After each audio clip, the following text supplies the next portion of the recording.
7가지 영상 예배 에티켓을 알려드립니다. 시간과 장소를 구별합니다.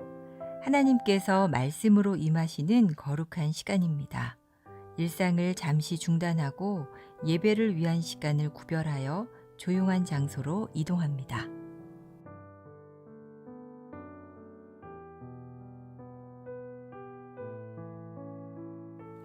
예배에 합당한 환경을 조성합니다.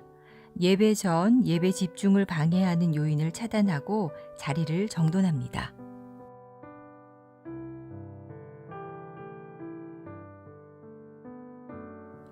하나님께 마음을 모으고 성령님의 임재를 청합니다.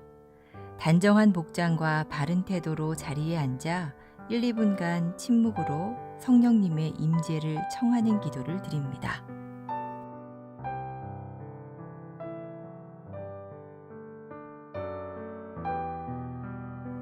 예배에 온전히 집중합니다. 예배 시작부터 마칠 때까지 주변의 일들에 반응하지 않도록 합니다.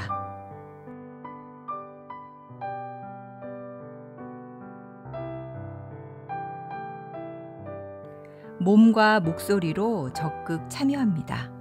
인도자의 안내에 따라 자리에서 일어나고 앉으며 소리를 내어 찬양하고 기도에 응답합니다.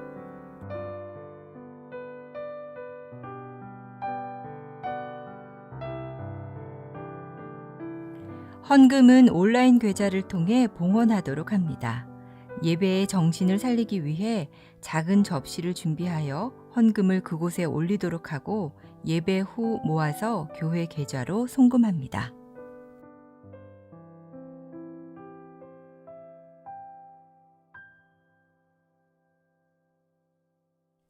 감사 기도로 마무리합니다. 축도 후 피아노 후주로 1, 2분간 하나님의 말씀과 임재에 감사하는 기도로 예배를 마무리합니다. 다 일어나셔서 임내 찬송하심으로 성령 강림 후 제12주 광복 기념주일 예배를 드립니다.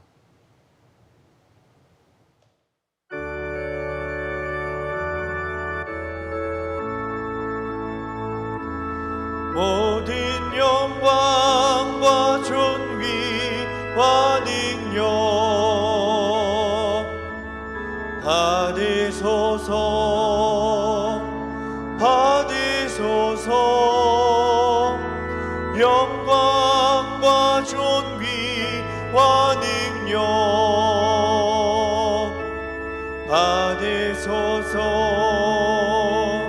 받으소서.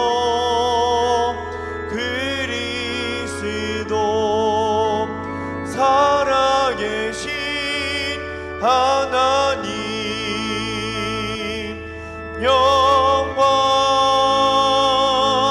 영광 주께 영광.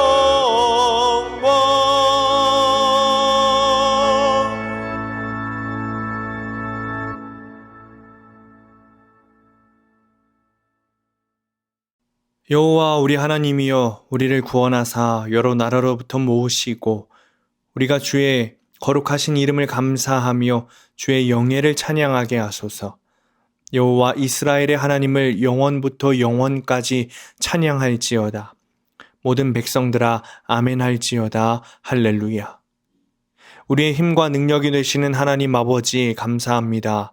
우리를 사랑해 주시고 이 백성을 긍휼히 여겨 주셔서 일본 강점기의 수치에서 벗어나게 해주시고 오늘 광복절 76주년을 기념하여 예배하게 하시니 감사합니다. 바벨론에서 돌아온 이스라엘 백성들이 성전을 건축하고 예루살렘 성벽을 쌓으며 나라를 재건하였던 것 같이 우리도 하나님을 바르게 섬기며 국방과 경제와 교육과 문화를 하나님의 뜻에 합당하도록 바로 세워 공의롭고 복된 나라를 이루게 하여 주옵소서. 예수님의 이름으로 간절히 기원하옵나이다. 아멘.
교독문 67번 잠언 3장 함께 교독합니다.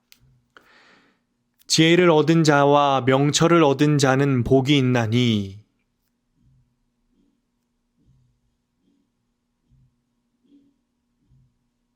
지혜는 진주보다 귀하니 네가 사모하는 모든 것으로도 이에 비교할 수 없도다.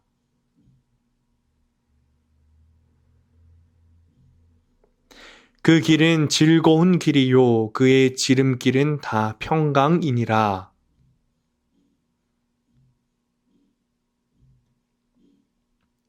여호와께서는 지혜로 땅에 터를 놓으셨으며 명철로 하늘을 견고히 세우셨고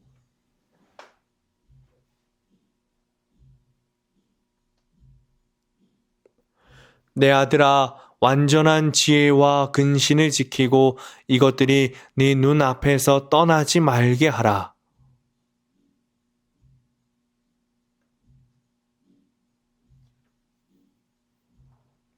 아멘. 사도신경으로 우리의 신앙을 고백합니다. 전능하사 천지를 만드신 하나님 아버지를 내가 믿사오며 그 외아들 우리 주 예수 그리스도를 믿사오니 이는 성령으로 잉태하사 동정녀 마리아에게 나시고 본디오 빌라도에게 고난을 받으사 십자가에 못 박혀 죽으시고 장사한 지 사흘 만에 죽은 자 가운데서 다시 살아나시며 하늘에 오르사 전능하신 하나님 우편에 앉아 계시다가 저리로서 산 자와 죽은 자를 심판하러 오시리라. 성령을 믿사오며 거룩한 공예와 성도가 서로 교통하는 것과 죄를 사하여 주시는 것과 몸이 다시 사는 것과 영원히 사는 것을 믿사옵나이다. 아멘.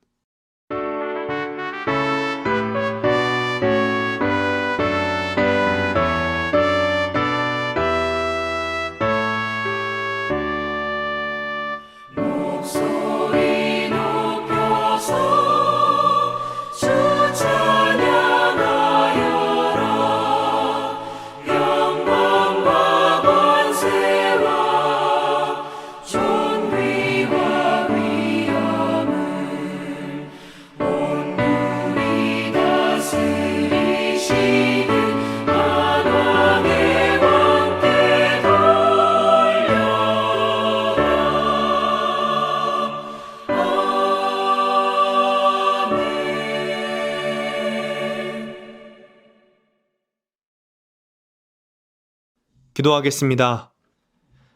내가 너희에게 뱀과 전갈을 밟으며 원수의 모든 능력을 제어할 권능을 주었으니 너희를 해칠 자가 결코 없으리라. 불꽃 같은 눈으로 인생을 감찰하시며 사람의 마음과 생각을 꿰뚫어 보시는 하나님, 주 앞에서는 의로운 자가 있을 수 없고 그 어떠한 은밀한 죄도 숨길 수가 없음을 알고 있나이다. 오늘 이렇게 주님의 밝은 빛 앞에 서고 보니 지은 죄가 선명하게 드러나고 있습니다. 지난날의 부끄러운 사연들이 끊임없이 생각나고 있습니다. 그동안 저희들의 마음은 정결하지 못했고 행실은 의롭지 못했으며 삶의 모습은 하나님의 자녀답지 못했습니다. 거룩하신 하나님, 이런 저희들을 자신의 능력만으로는 참된 예배자가 될 수 없사오니 고백하는 우리의 모든 죄와 허물을 용서하여 주옵소서. 예수님의 십자가의 능력으로 담대히 하나님 앞에 서게 하여 주옵소서. 주님, 이 민족의 기도를 들으셔 서러운 눈물을 닦아주심을 감사합니다. 회방의 기쁨을 주시고 자유의 나라를 세우게 하시니 감사드립니다. 자유와 평화가 얼마나 소중한지 알았으니 다시는 잃어버리지 않게 하시고 자유와 평화의 꽃을 활짝 피우는 나라를 세워가게 하옵소서. 그러나 우리 민족이 아직도 이루지 못한 꿈이 있습니다. 민족의 평화 통일을 이루어 주옵소서. 민족을 갈라놓는 미움과 분단의 벽을 허물고 허물어진 북한의 교회들을 다시 세워 주옵소서. 남과 북의 성도들이 함께 손잡고 주님을 예배하며 찬양하는 날이 속히 임하게 하여 주옵소서. 주님, 비대면으로 예배를 드립니다. 영상으로 예배하지만 우리가 있는 곳에 주님께서 계신 줄로 믿습니다. 우리의 예배 형식이 아니라 우리가 드리는 마음을 예배로 받으시는 줄을 믿습니다. 이 시간 한마음 한뜻으로 예배하게 하시고 오직 주님께 영광 돌리는 예배가 되도록 인도하여 주옵소서. 오늘도 말씀 가운데 서게 하시고 주님의 말씀을 통과하여 새롭게 거듭나 세상을 살아가며 복음의 증인이 되기를 원합니다. 주님, 우리의 귀와 눈을 열어주셔서 육이 듣고 영이 듣는 우리가 되게 하시고 말씀에 순종하는 지체가 다 되도록 인도하여 주옵소서. 모든 시간 주님께 맡겨드리며 예수님의 이름으로 기도합니다. 아멘.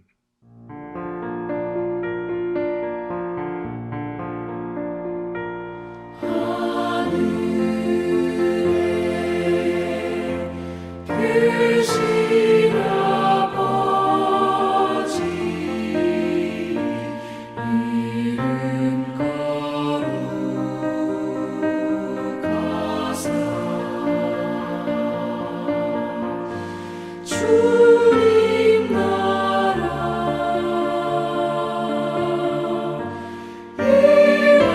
일하시고 뜻이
오늘 우리에게 주시는 하나님의 말씀은 열왕기상 3장 1절에서 15절 말씀입니다. 솔로몬이 애굽 왕 바로와 더불어 혼인 관계를 맺어 그의 딸을 맞이하고 다윗성에 데려다가 두고 자기의 왕궁과 여호와의 성전과 예루살렘 주위의 성의 공사가 끝나기를 기다리니라. 그때까지 여호와의 이름을 위하여 성전을 아직 건축하지 아니하였으므로 백성들이 산당에서 제사하며 솔로몬이 여호와를 사랑하고 그의 아버지 다윗의 법도를 행하였으나 산당에서 제사하며 분향하더라. 이에 왕이 제사하러 기브온으로 가니 거기는 산당이 큼이라. 솔로몬이 그 제단에 1000번제를 드렸더니 기브온에서 밤에 여호와께서 솔로몬의 꿈에 나타나시니라. 하나님이 이르시되 내가 네게 무엇을 줄고 너는 구하라. 솔로몬이 이르되 주의 종 내 아버지 다윗이 성실과 공의와 정직한 마음으로 주와 함께 주 앞에서 행함으로 주께서 그에게 큰 은혜를 베푸셨고 주께서 또 그를 위하여 이 큰 은혜를 항상 주사 오늘과 같이 그의 자리에 앉을 아들을 그에게 주셨나이다. 나의 하나님 여호와여 주께서 종으로 종의 아버지 다윗을 대신하여 왕이 되게 하셨사오나 종은 작은 아이라 출입할 줄을 알지 못하고 주께서 택하신 백성 가운데 있나이다. 그들은 큰 백성이라 수요가 많아서 셀 수도 없고 기록할 수도 없사오니 누가 주의 이 많은 백성을 재판할 수 있사오리이까. 듣는 마음을 종에게 주사 주의 백성을 재판하여 선악을 분별하게 하옵소서. 솔로몬이 이것을 구하매 그 말씀이 주의 마음에 든지라. 이에 하나님이 그에게 이르시되 네가 이것을 구하도다. 자기를 위하여 장수하기를 구하지 아니하며 부도 구하지 아니하며 자기 원수의 생명을 멸하기도 구하지 아니하고 오직 송사를 듣고 분별하는 지혜를 구하였으니 내가 네 말대로 하여 내게 지혜롭고 총명한 마음을 주노니 네 앞에도 너와 같은 자가 없었거니와 네 뒤에도 너와 같은 자가 일어남이 없으리라. 내가 또 내게 구하지 아니한 부귀와 영광도 내게 주노니 네 평생의 왕들 중에 너와 같은 자가 없을 것이라. 네가 만일 네 아버지 다윗이 행함같이 내 길로 행하며 내 법도와 명령을 지키면 내가 또 네 날을 길게 하리라. 솔로몬이 깨어보니 꿈이더라. 이에 예루살렘에 이르러 여호와의 언약궤 앞에 서서 번제와 감사의 제물을 드리고 모든 신하들을 위하여 잔치하였더라. 아멘. 기도하겠습니다. 우리를 사랑하시는 하나님, 주님께 예배할 수 있는 축복을 주시니 감사합니다. 주님 축복하여 주셔서 오늘 예배 가운데 주님을 만나는 역사가 일어나게 하시고 모든 주의 백성들이 주님을 바라보며 은혜 아래 거하는 시간 되게 하옵소서. 말씀을 전하고 듣는 시간입니다. 성령님, 이 시간 함께하여 주셔서 말씀을 전하는 자나 듣는 자나 주의 은혜 아래 거하게 하시고 말씀을 듣고 흘리는 것이 아니라 삶으로 살아내게 하옵소서. 전하는 자의 입술을 주관하여 주셔서 사람의 말은 하나도 나오지 않게 하시고 주의 말씀만 전하게 하시며 듣는 자의 귀를 열어주셔서 주의 말씀을 사모하게 하옵소서. 예수님의 이름으로 기도합니다. 아멘. 할렐루야. 온라인 예배로 주일 예배 드리시는 성도님들 환영하고 축복합니다. 주님께서 여러분들과 함께 하시기를 간절히 축원합니다. 이솝 우화에 나오는 한 이야기입니다. 어느 날 사자와 나귀와 여우가 합동해서 사냥을 나갔습니다. 서로 협력해서 사냥을 했는데 이 사냥한 것을 앞에 놓고 사자가 이렇게 말하는 겁니다. 자, 우리 셋이 협력해서 이것을 얻었으니 우리가 나누어 먹자. 그리고 나귀 보고 말하기를 네가 분배해라 라고 말했습니다. 나귀는 사냥한 그것을 공정하게 3등분하여서 분배했습니다. 사자는 마음이 편치 못했습니다. 그래도 내가 명색이 사자인데 나를 너희들과 똑같이 취급해? 이 몹쓸 놈 같으니라고. 이 사자는 나귀를 잡아 먹어버렸습니다. 이제 여우하고 사자만 남았습니다. 사자는 여우에게 이제 네가 분배해라 라고 명령했습니다. 그러나 여우는 사양했습니다. 제가 나누다니요. 무슨 말씀을 그렇게 하세요? 사자님께서 다 잡수시고 남기시면 그것을 제가 먹겠습니다. 이 사자는 빙그레 웃으면서 여우를 칭찬했습니다. 너 참 똑똑하구나. 너 그거 어디서 배웠니? 그러자 여우가 나귀가 죽는 것을 보고 배웠습니다. 라고 대답했습니다. 지혜라는 것은 주어지는 것이기도 하지만 배우는 것입니다. 지식적으로, 학문적으로 배우는 것뿐만 아니라 마치 이솝 우화의 여우처럼 삶에서 경험에서 배우고 쌓이는 것을 지혜라고 합니다. 그러니 이 세상 어린아이들보다 어른들이 지혜가 많은 것이고 심지어 정말 지혜로운 어른은 어린아이들을 보고도 배우는 것입니다. 저 역시 오늘을 살아가는 요즘 세대이지만 요즘 세대를 보면 지혜롭다고 여겨지지는 않습니다. 수많은 플랫폼을 통해 수많은 지식과 정보를 전달받습니다. 그러나 전달받은 지식과 정보를 통해 일어난 우리의 이기심으로 세상은 지금 유례 없는 재난을 겪고 있고 우리는 스스로 좌초에 빠져 두려움에 떨고 있습니다. 지혜롭지 않음을 통해 겪는 경험치고는 너무나도 큰 어려움으로 보입니다. 그러나 우리는 이 경험을 통해서 지혜를 얻어야 할 것입니다. 저번 주 한 주에 걸쳐 문고리 기도를 다녔습니다. 작은 선물을 들고 찾아뵙고 기도해 드리는 동안 저는 또 이 작은 경험을 통해 배운 것이 있습니다. 분명 머리를 모아서 선물이라고 준비했지만 대단하지 않았고 부족함이 있었습니다. 짧은 기간 동안 모든 성도님들께 전달하려고 하니 긴 시간이 없어 문고리를 잡고 짧게 기도해 드릴 수밖에 없었습니다. 그런데 저에게 문자와 전화로 돌아오는 것은 눈물과 감사였습니다. 그때마다 주님께 영광을 돌려드리며 배운 것은 제가 한 문고리 기도가 아니라 성도님들이 주신 사랑이 이것이 진짜 주님의 사랑이겠다는 것입니다. 비록 목회비로 준비한 작고 부족한 선물이지만 그 선물을 보시는 것이 아니라 마음을 보는 것이 사랑이겠다 싶었습니다.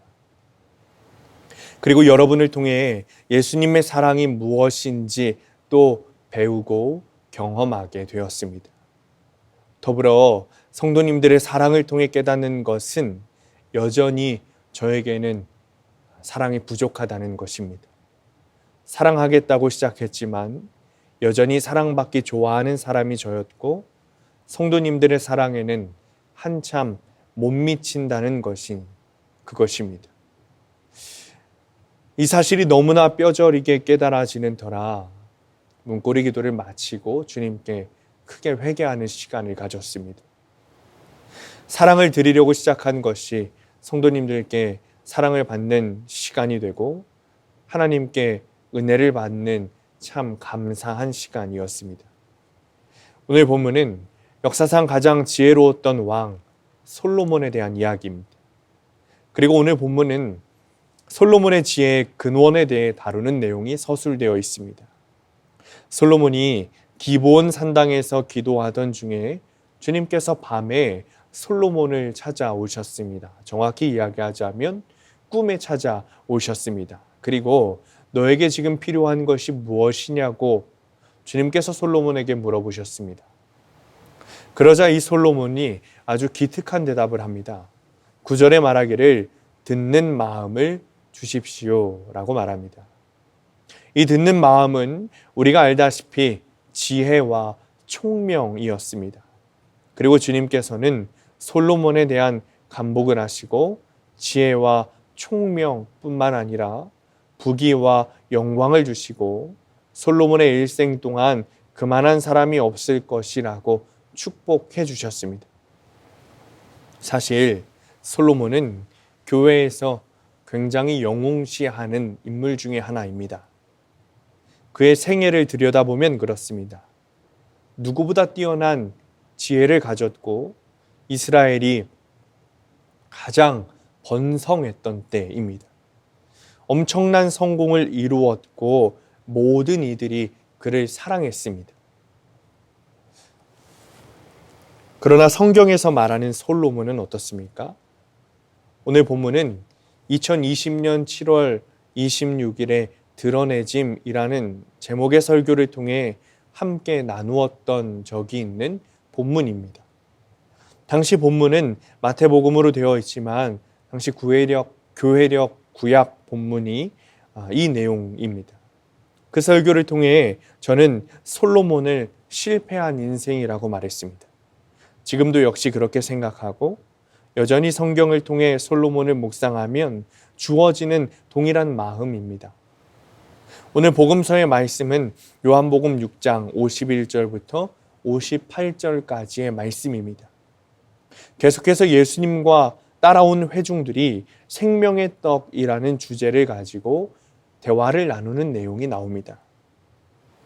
주님께서는 앞선 본문에서 이른바 오병이어의 표적을 행하시고 바다를 건너 반대편 땅으로 오셨습니다. 그런데 그 표적을 경험한 사람들이 예수님을 따라 그 반대편으로 건너와 가버나움에서 결국 그분을 붙잡았습니다. 그런데 주님은 그들에게 이렇게 말씀하십니다.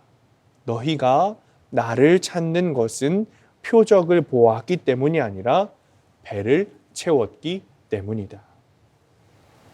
앞선 몇 주에서 설명해 드렸듯이 요한복음은 표적이라는 단어를 통해 특별한 의미를 가진 어떤 그런 사건과 시선들을 제공합니다. 그리고 요한복음은 오병이어라는 표적을 통해 계속해서 생명의 떡이라는 예수님에 대한 시선을 제공하고 있습니다. 그런데 오늘 복음서 본문의 말씀을 통해 보면 예수님을 따라온 사람들은 예수님을 생명의 떡으로 보고 있지 않습니다. 예수님이란 분의 본질이 어떤 분인가에 대해서 관심을 가지고 있는 것이 아니라 자신들의 바람을 예수님께 덧씌우고 있는 듯합니다.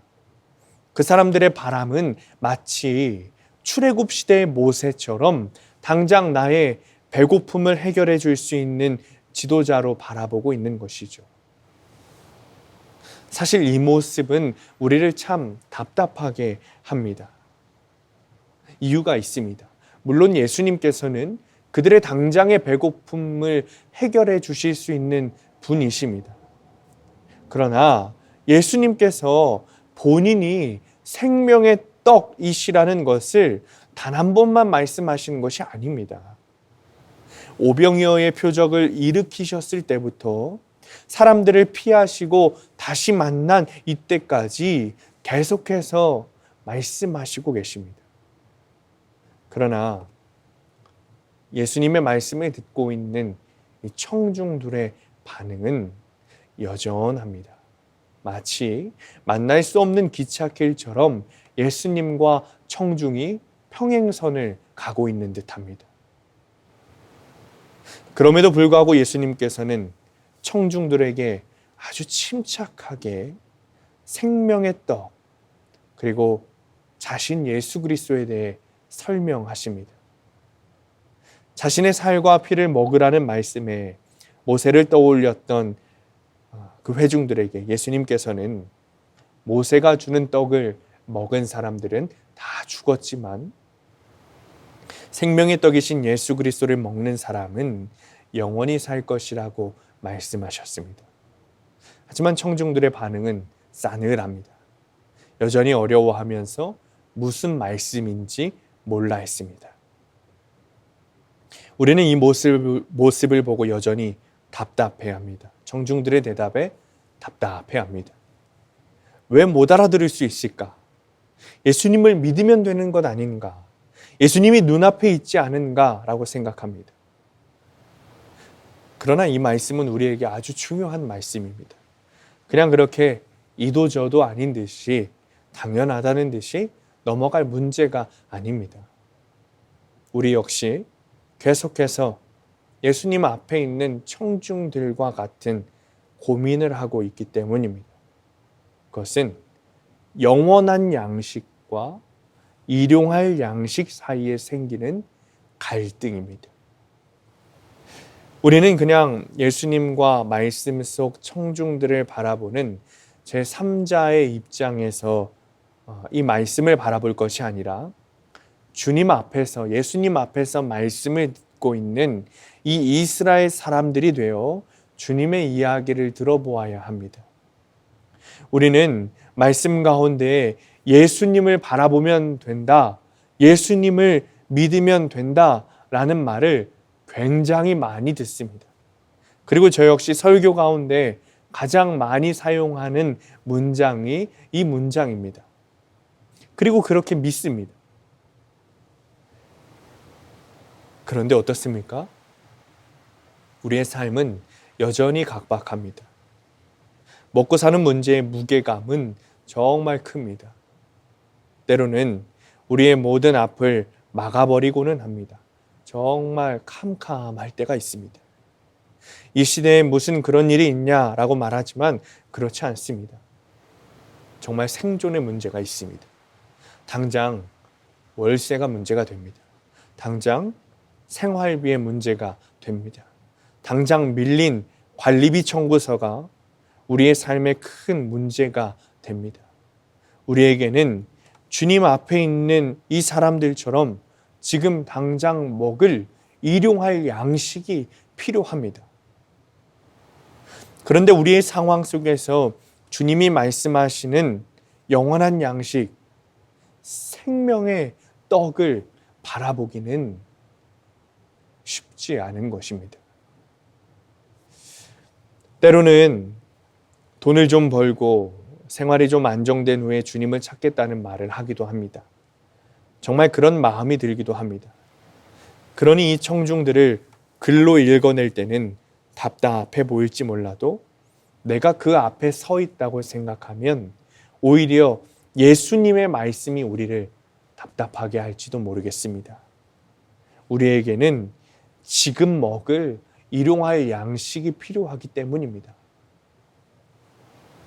주님께서는 이 사실을 분명히 아시고 현재 예수님 앞에 있는 사람들의 처지를 분명히 알고 계실 텐데 왜 계속해서 생명의 떡, 영원한 양식이라는 말씀을 하시는 걸까요? 앞서도 말씀드렸지만 주님은 오병이어 사건 이후 장소와 시간이 계속해서 바뀌고 흐르고 있지만 예수님의 말씀의 주제는 동일합니다. 생명의 떡, 영원한 양식입니다. 왜 그러시는 걸까요? 주님께서 그 회중들의 사정을 모르셔서 그러시는 걸까요? 아닙니다. 그 상황에서도 계속해서 주님을 바라보기를 원하시는 거예요. 주님은 그들의 상황을 충분히 아셨을 겁니다. 주님께서는 그들의 필요를 분명히 알고 계셨습니다. 그러니 오병이어의 기적도 보여주신 겁니다. 그러나 그들에게 진정 필요한 것은 영원한 생명, 생명의 떡, 바로 자신 예수 그리스도라는 것을 주님은 아셨습니다. 그러니 예수님 앞에서 오직 지금 당장의 굶주림을 해결하고 싶어하는 당장에 먹을 것에 시선을 두는 사람들을 향해 그들이 여전히 깨닫지 못하고 여전히 오직 주님의 기적만을 바라고 있는 상황 속에서 생명의 떡이신 예수 그리스도를 바라보라고 주님께서는 말씀하고 계신 겁니다. 지금 주님 앞에는 수많은 사람들이 앉아 있습니다. 그들의 삶은 각자가 다른 삶을 살고 있고 다른 어려움 가운데, 다른 상황 가운데 처해 있을 것입니다. 그들은 굶주리고 아프고 버림받은 삶이기 때문에 하루에도 수십 번씩 죽음의 문턱을 넘어야 했을 겁니다. 어떤 위협에도 보호받지 못하고 시단위로, 분단위로 바뀌는 상황 속에서 살아가야 했을 겁니다. 그런 그들에게 시간과 장소가 바뀜에도 말씀의 주제를 바꾸지 않으시고 계속해서 생명의 떡, 영원한 양식, 예수 그리스도를 말씀하시는 이유는 오직 단 한 가지입니다.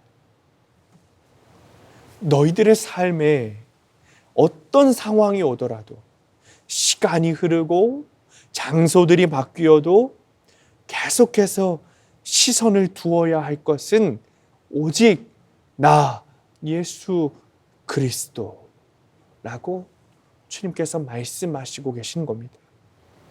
그리고 그렇게 예수 그리스도를 바라볼 때 죽음과 위협이 아니라 영원한 생명이 주어진다고 주님은 말씀하시고 계신 겁니다.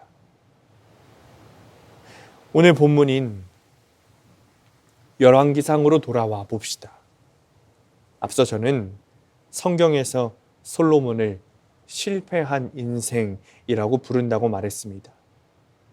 그에게는 지혜가 있었고 부귀와 영화가 있었고 빼앗기지 않는 권세가 있었습니다. 그런데 그를 실패한 인생이라고 부른 이유는 무엇입니까? 이유는 그의 마지막 때문입니다. 성경은 솔로몬의 마지막을 하나님을 멀리하고 우상 숭배를 했던 모습을 우리에게 보여주면서 그 모습이 이스라엘을 패망의 길로 가게 만든 길이라고 말하고 있습니다. 즉 계속해서 주님을 바라보지 못한 것입니다. 솔로몬은 지혜의 상징이었지만 끝까지 하나님을 바라보지는 못했습니다. 주님께서 지혜를 주시기는 했지만 그 지혜를 통해 하나님을 어떻게 더 잘 섬길 것인가 고민한 것이 아니라 어떻게 하면 더 부유해질까, 어떻게 하면 나라가 더 부강해질까를 고민했습니다. 처음에는 하나님을 바라보았을지는 몰라도 후에는 아니었습니다. 정략 결혼을 한 수천 명의 아내를 바라보았고 그들로 인한 수천 개의 우상들을 바라보았습니다. 본문 14절에 보면 하나님께서 이렇게 말씀하십니다. 네가 만일 아버지 다윗의 행함같이 내 길로 행하며. 다윗은 그의 삶에 분명히 실패도 있었고 창피한 죄악의 길을 걸을 때도 있었습니다. 그러나 다윗은 그의 삶을 마칠 때까지 하나님을 바라보는 일을 멈추지 않았습니다. 그러나 솔로몬은 하나님을 바라보기를 그쳤습니다. 솔로몬의 시선에서 하나님을 잃어버린 것입니다. 그렇다면 우리가 주님을 바라본다는 것이 무엇인지, 그 의미가 무엇인지 정확하게 알아야 합니다. 그 힌트는 복음서 말씀에서 찾을 수 있습니다. 어려서 저희 셋째 큰아버지 댁에 가면 식사 시간에 항상 교육받는 것이 있었습니다. 한번 음식을 입에 넣으면 최소한 100번 이상 씹어서 삼키라는 것입니다. 그래야 소화가 잘 되고 영양분이 잘 흡수된다는 것이죠. 복음서 본문을 보면 주님께서는 계속해서 생명의 떡을 먹으라고 말씀하시는데, 이 먹으라라는 말씀의 의미는 그냥 단순히 삼켜버리라는 뜻이 아닙니다. 꼭꼭 씹어서 먹으라는 의미의 이 헬라어 원 의미를 담고 있습니다.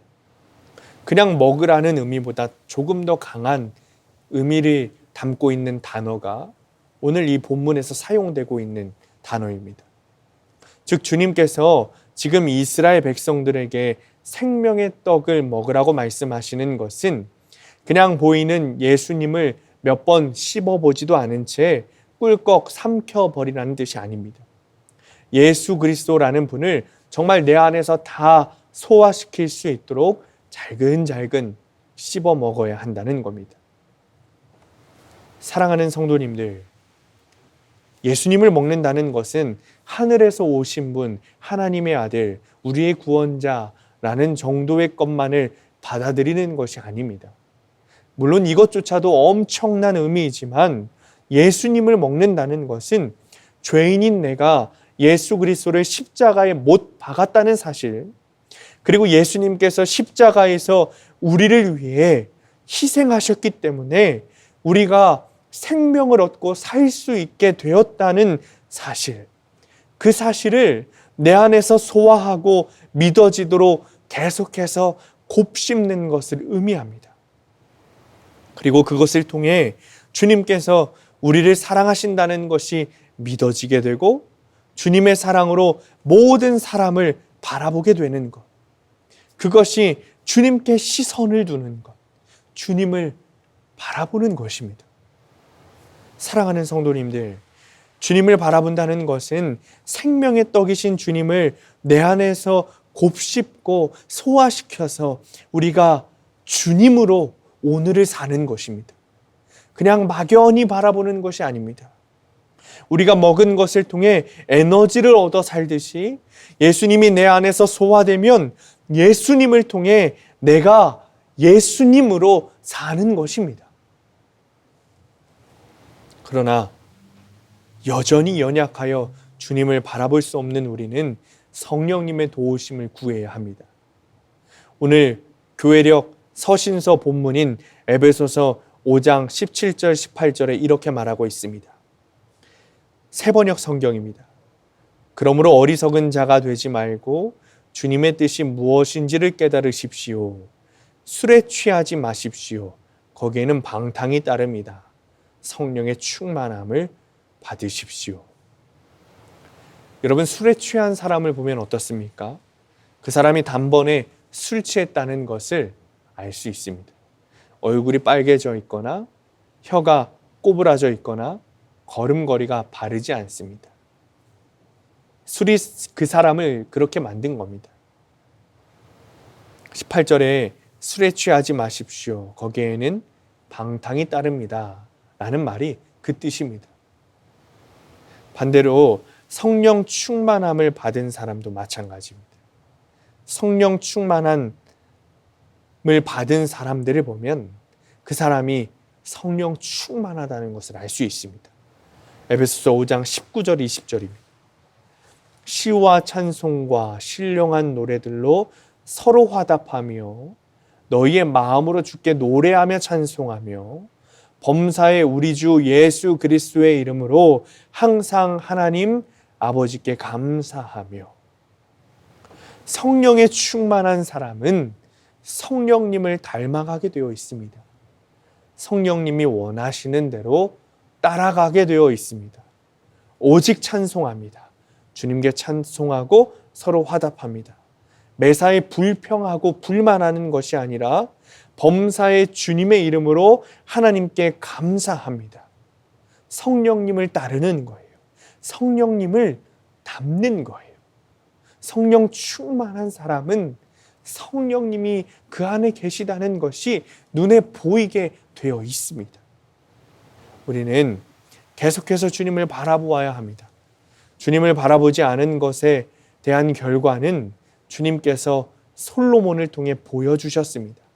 우리의 삶이 강팍할지라도 여전히 먹고 사는 문제로 둘러싸여 있을지라도 우리는 계속해서 주님을 바라보기를 힘써야 합니다.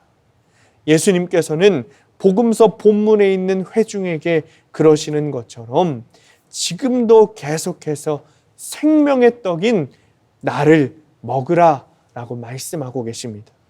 계속해서 바라보아야 하는 거예요. 주님께 시선을 두어야 하는 겁니다. 성령님을 의지하시기 바랍니다. 성령님께서 그렇게 하도록 도우실 것입니다. 에베소서 5장 16절을 공동번역 성경으로 보면 이렇게 말하고 있습니다. 시대가 악하니 주어진 기회를 잘 살리십시오. 사랑하는 성도님들, 어려운 때인 것은 분명합니다. 그 전의 삶도 어려웠는데 코로나 상황과 사회 분위기는 더 어둡고 좌절과 불안함이 가득해지고 있습니다. 그러나 주님께서는 계속해서 나에게 시선을 두라고 말씀하고 계십니다. 어떤 상황에서도 계속해서 나에게 시선을 두라라고 말씀하고 계십니다. 우리는 주어진 이 기회를 잘 살려야 합니다.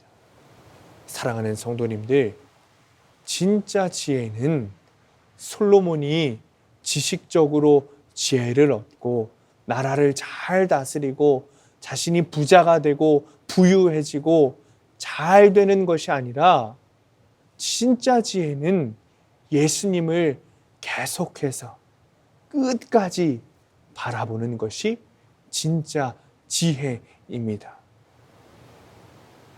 주님을 바라보는 것, 내 안에서 계속해서 주님을 곱씹으며 주님께서 죄인인 나를 위해 희생하신 은혜를 통해 주님으로 사는 것임을 기억하고 주님과 친밀하게 동행하는 것입니다. 계속해서 주님을 바라보시기 바랍니다. 생명의 양식이신 주님을 통해 영원한 삶을 누리시기를 간절히 축원합니다. 기도하겠습니다. 주님 감사합니다. 우리의 시선이 주님을 계속해서 향하기를 원합니다. 예수님의 말씀에 알아듣지 못하고 이해하지 못하는 이들에게 포기하지 않으시고 주님께서 계속해서 말씀하시는 이유는 어떤 삶에서도 주님을 바라보라는 뜻임을 깨닫습니다. 다윗이 평생을 주님을 바라보았듯이 우리 주님을 바라보게 하시고 그냥 막연히 생각하는 것이 아니라 죄인인 나를 구원하실 은혜의 하나님이심을 바라보며 예수님으로 살아가게 되는 우리가 되게 하여 주옵소서. 예수님의 이름으로 간절히 기도합니다.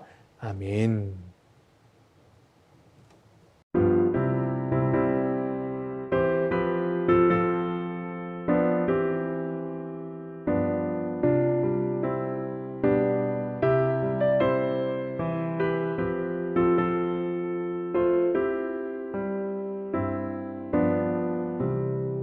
내 주 예수 주신 은혜 한없 건망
십자가에 피 흘리신 주 예수의 은혜로서 인치시고 내 모든 것 주 예수여 삼으소서. 주 날 위해 그 귀하신 몸 버리사 이 내 몸을 피값으로 사셨으니 내 생명도 주 예수께 바칩니다.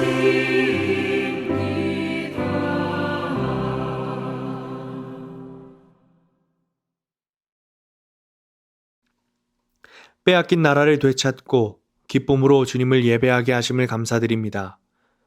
자유롭게 예배할 수 있음을 감사드립니다. 이제 앞으로도 절대로 이 땅에서 예배가 끊어지지 않게 하여 주옵소서. 주님, 북한 땅에서도 뜨거운 성령의 바람이 불어가게 하시고 주님께 드리는 감사의 고백이 강물처럼 흐르게 하옵소서. 이 예물이 사용되는 곳마다 주님의 사랑과 기쁨과 영광이 드러나게 하시고 오직 선한 곳에만 사용되게 하옵소서. 생명 다해 드린 성도들에게도 하늘의 신령한 복과 땅의 기름진 복을 허락하시고 주님께 드림을 마땅히 여기며 기뻐하게 하옵소서. 예수님의 이름으로 기도합니다. 아멘.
성자 예수 그리스도의 크신 은혜와 성부 하나님 아버지의 차고 넘치는 사랑하심과 성령님의 교통하심이 어둡고 암울했던 일제의 억압과 탄압을 이겨내고 쓰라린 고통과 아픔을 견디고 자유와 번영이 꽃피는 민주의 나라로 우뚝 선 대한민국과 주님이 피로 값주시고 세우신 모든 교회 위에 또한 어려움 가운데 있지만 우리의 상황은 여전히 달라지지 않지만 그럼에도 불구하고 계속해서 주님을 바라보기를 소망하며 세상으로 나아가는 모든 이들 머리 위에 그리고 그들의 가정과 일터와 학업 위에 영원히 함께 하시기를 간절히 축원하옵나이다.